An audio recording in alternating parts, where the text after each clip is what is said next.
I can speak open. तो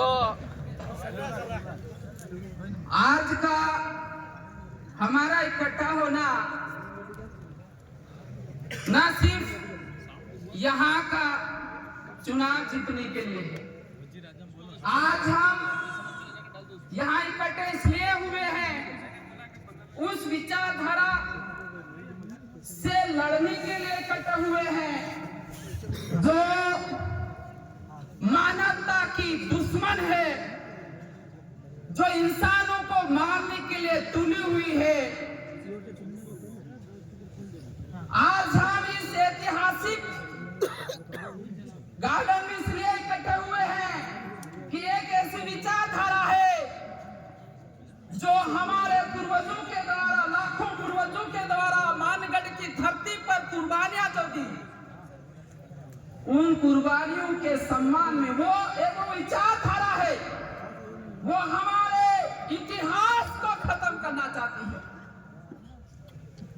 वो इतिहास को नामो निशान खत्म करना चाहती है। उस विचारधारा के लिए, विचारधारा के खिलाफ हम इकट्ठे हुए हैं, क्योंकि ये जो विचारधारा है न सिर्फ हमारे इतिहास को खत्म कर रही है, यह विचारधारा है, यह विचारधारा जो भारतीय जनता पार्टी के माध्यम से जो विचारधारा है वो मानवता के दुश्मन बनी हुई है। तो हमें हमारी अस्मिता, हमारा इतिहास और हमारे गौरवशाली इतिहास को बचाने के लिए हम इकट्ठे हुए हैं और इसको जवाब देने का एकमात्र तरीका है जो लोकतंत्र है। और लोकतंत्र के माध्यम से, अपने मत के माध्यम से, अपनी मत के ताकत के माध्यम से जीतू भाई कटारा को जयपुर भेज के आप इस विचारधारा को जवाब दे सकते हैं।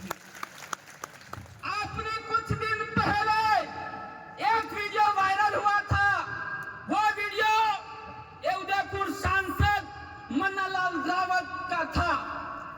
वो मन्नालाल रावत बोल रहे हैं, लेकिन जो विचारधारा मन्नालाल जी रावत के माध्यम से आ रही है मानवता को खत्म करने के लिए, वो मन्नालाल रावत की नहीं, ये बीजेपी और आरएसएस की विचारधारा है जो मानवता की दुश्मन बनी हुई है।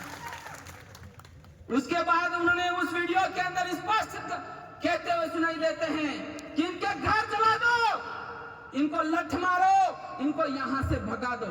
यह विचारधारा किसकी है?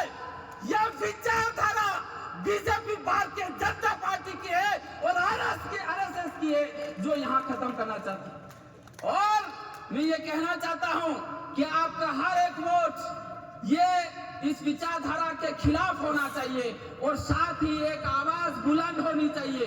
They are diverting the mind and mentality and ideology of the common person and taking the unnecessary issues which are not required.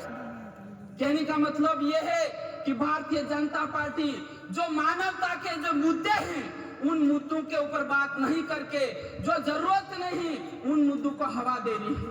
आप हमारे यहाँ, हमारे इलाके में अभी जो स्वास्थ्य सुविधाएं हैं चरमरा गई है। अस्पतालों के अंदर डॉक्टर ही नहीं, पेशेंट जाता है और वहां पर संसाधन के अभाव में वो मर जाता है। हो रहा है या नहीं हो रहा है? हो रहा है या नहीं हो रहा है? आप अस्पताल में जा रहे हो, क्या वहां आपको डॉक्टर मिल रहे हैं? क्या सारी जांच की सुविधाएं मिल रही है? क्या नहीं मिल रही है? तो ये मानवता की दुश्मन विचारधारा हुई कि नहीं हुई? जी, उनको इसलिए चुना गया था कि पूरे मानव समूह के लिए उनको काम करना चाहिए। अगर कोई इस इलाके में कोई व्यक्ति बीमार है, गरीब है, लेकिन उसको कैसी भी स्थिति है उनको निःशुल्क स्वास्थ्य सुविधाएं मिलनी चाहिए। मिलनी चाहिए कि मिलनी चाहिए? मिलनी चाहिए। लेकिन मिल रही क्या? नहीं मिल रही है। मैं एक ताजा उदाहरण भी प्रतापगढ़ का बताऊंगा कि प्रतापगढ़ में क्या हुआ है।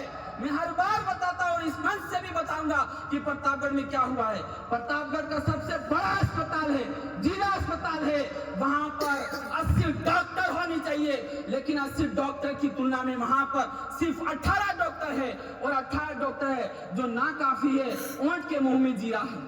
तो क्या हुआ? कुछ दिन पहले एक आदिवासी बच्ची, उसको गठान थी और गठान के इलाज के लिए जिला अस्पताल लाए, लेकिन इस जिला अस्पताल में डॉक्टर नहीं होने की वजह से वहां के स्टाफ सीधा ही प्राइवेट जो उस जिला अस्पताल के अंदर जो डॉक्टर काम करता है उसके वहां पता देके भेज दिया जाता है। और उस डॉक्टर के पास ना तो एनेस्थेटिक होता है, ना जांच करने की मशीन होती है, कुछ वेंटिलेटर कुछ भी नहीं होता है, और संसाधनों के अभाव में उसका ऑपरेशन चालू कर देता है और 20 मिनट के अंदर वो छोटी सी बच्ची, 18 महीने की बच्ची मर जाती है। इसका जिम्मेदार कौन है? इसका जिम्मेदार भारतीय जनता पार्टी है। क्यों है? क्योंकि उन्होंने वहां पर उचित व्यवस्था नहीं कर रखी है। तो पूरे राजस्थान के अंदर ये हालत हो रखे हैं। दूसरा है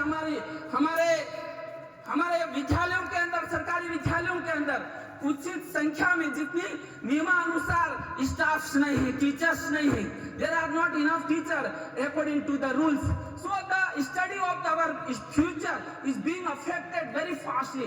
तो हमारे भविष्य की जो पढ़ाई है वो बर्बाद हो रही, हमारे बच्चों की पढ़ाई बर्बाद हो रही। और हमारे कई बच्चे क्वालिफाइड है, बीएड किए हुए हैं, कई डिग्रियां किए हुए हैं, डबल एमए किए हुए हैं, उनको भर्ती नहीं किया जा रहा है, बल्कि उनके जो बच्चे स्कूल में जा रहे हैं उनकी पढ़ाई बर्बाद की जा रही है। लेकिन भारतीय जनता पार्टी के जो जनप्रतिनिधि है या उदयपुर सांसद इसके विषय के लेकर कोई बात नहीं कर रहा है। और यह चुनाव है, आपको यह बता देना है कि हम लोग और भारत आदिवासी पार्टी ये स्वास्थ्य और शिक्षा के लिए लड़ रही है। और ये स्वास्थ्य और शिक्षा हर व्यक्ति को, हर समाज को समान रूप से मिलनी चाहिए और मानवता को बचाने के लिए एकमात्र माध्यम है। I will not speak much because the many speakers are sitting here and MLAs are also sitting here. So at last I want to tell you, हमारे इलाके